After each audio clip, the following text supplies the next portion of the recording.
일반인은 성물을 먹지 못할 것이며 제사장의 객이나 품꾼도 다 성물을 먹지 못할 것이니라. 그러나 제사장이 그의 돈으로 어떤 사람을 샀으면 그는 그것을 먹을 것이며 그의 집에서 출생한 자도 그렇게 하여 그들이 제사장의 음식을 먹을 것이며 제사장의 딸이 일반인에게 출가하였으면 거제의 성물을 먹지 못하되 만일 그가 과부가 되든지 이혼을 당하든지 자식이 없이 그의 친정에 돌아와서 젊었을 때와 같으면 그는 그의 아버지 몫의 음식을 먹을 것이나 일반인은 먹지 못할 것이니라. 만일 누가 부지중에 성물을 먹으면 그 성물에 그것의 5분의 1을 더하여 제사장에게 줄지니라. 이스라엘 자손이 여호와께 드리는 성물을 그들은 속되게 하지 말지니 그들이 성물을 먹으면 그 죄로 인하여 형벌을 받게 할 것이니라. 나는 그 음식을 거룩하게 하는 여호와이니라. 여호와께서 모세에게 말씀하여 이르시되 아론과 그의 아들들과 이스라엘 온 족속에게 말하여 이르라.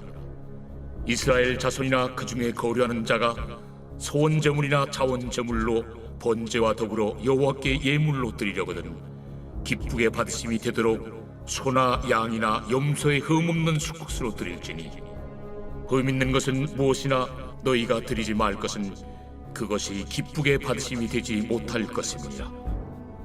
만일 누구든지 소원한 것을 갚으려 하든지 자의로 예물을 드리려 하여 소나 양으로 화목제물을 여호와께 드리는 자는 기쁘게 받으심이 되도록 아무 흠이 없는 온전한 것으로 할지니 너희는 눈먼 것이나 상한 것이나 지체에 배임을 당한 것이나 종기 있는 것이나 습진 있는 것이나 비루 먹은 것을 여호와께 드리지 말며 이런 것들은 제단 위에 화제물로 여호와께 드리지 말라.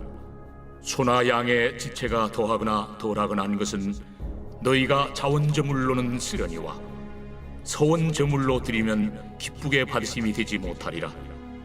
너희는 고안이 상하였거나 치였거나 터졌거나 배임을 당한 것은 여호와께 드리지 말며 너희의 땅에서는 이런 일을 행하지도 말지며 너희는 외국인에게서도 이런 것을 받아 너희의 하나님의 음식으로 드리지 말라.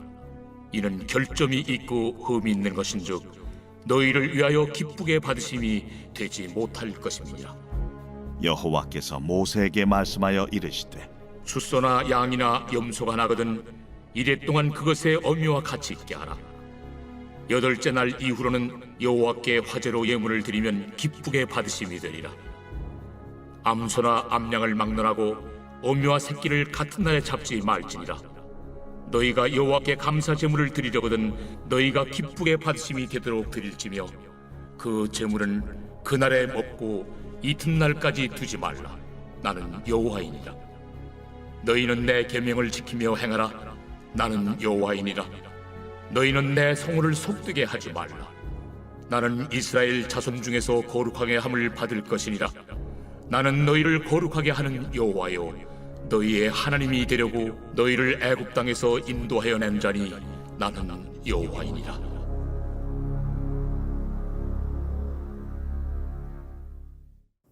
할렐루야. 오늘 하나님의 말씀은 레위기 22장 10절부터 33절까지 말씀입니다. 오늘 말씀의 제목은 절제의 의미와 구원입니다. 오늘 말씀은 두 부분으로 나뉩니다. 하나는 성물에 관한 규례를 이야기하고 있고요. 다른 하나는 희생 제물의 흠결에 관한 규례를 이야기하고 있습니다.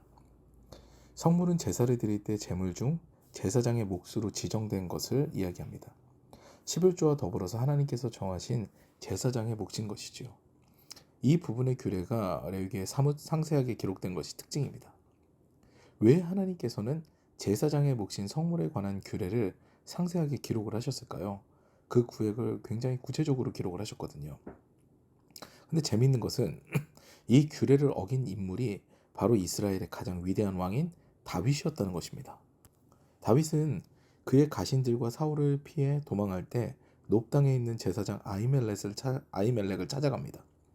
그곳에서 그는 너무 배가 고픈 나머지 제사장에게 음식을 요구하는데 이때 아히멜렉이 가지고 있는 음식이 진설병, 즉 성물뿐이었습니다.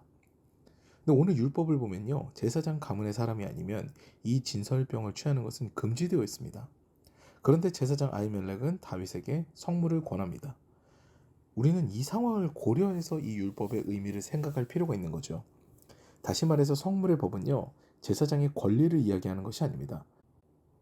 하나님의 일을 하기 때문에 당연히 보수를 받아야 되지 않을까라는 그런 개념으로 접근하는 것이 아니라는 겁니다. 오히려 절제에 더 큰 무게가 있습니다. 하나님의 일을 하는 제사장은요, 원칙적으로 다른 일들을 못하게 되어 있습니다. 그럴 수밖에 없어요, 사실. 하루 종일 성소에서 분향하는 등 하나님의 일을 해야 되는 겁니다. 노동도 쉽지 않은 거죠. 그 상황 가운데서 노동이 쉽지 않은 거죠. 그러니 하나님께서는 이들을 위한 율법을 제정하시면서 다른 사람들이 이 제사장의 권리에 손을 대지 못하게 하는 절제법을 만드신 겁니다. 그렇기 때문에 제사장이 판단하여서 어려운 이웃, 그때 배고팠던 다윗을 돕는 것과 같이 그런 어려운 이웃을 돕는 것을 예수께서는 기쁘게 보셨던 거죠. 이 법은요, 제사장도 일반인도 모두 성물까지 손을 대며 욕심을 내지 말라는 그런 절제법으로 해석해야 됩니다. 이 절제법은요, 이후에 희생제물의 흠결 규례와 이어지는데요. 레위기의 율법은 나의 본능과 욕심을 제어하고 하나님의 뜻에 순종하는 규례들이 참 많습니다. 거의 대부분이죠. 그 다음에 등장하는 희생제물의 규례도 마찬가지입니다. 하나님께 드리는 제물은 흠없이 좋은 것을 드리라는 것이 규례지요. 하나님께서 모든 것을 주셨으니 하나님께 좋은 것을 드리는 마음을 늘 가지라는 것, 욕심을 버리라는 것, 이것이 표면적인 이유고요. 더 중요한 한 가지 이유가 있습니다. 희생제물은 흠결이 없어야 한다는 개념으로요. 우리의 구원을 바라보게 되면요. 우리는 어떤 제물로도 어떤 희생으로도 온전한 제사를 드릴 수 없다. 우리가 구원을 받을 수 있을 만한 제사를 드릴 수 없다라는 그런 결론이 나오게 됩니다. 우리의 죄를요, 흠이 있는 우리가 이 물질 세계에는 어떤 것으로 해결할 수가 없는 것이죠. 그래서 예수께서 이 땅에 오신 겁니다. 흠이 없으신 예수께서 우리의 죄악을 모두 짊어지시고 십자가에서 구원을 완성하신 것이죠. 그러므로 우리의 절제는요, 하나님 앞에 너무나 정당한 일입니다.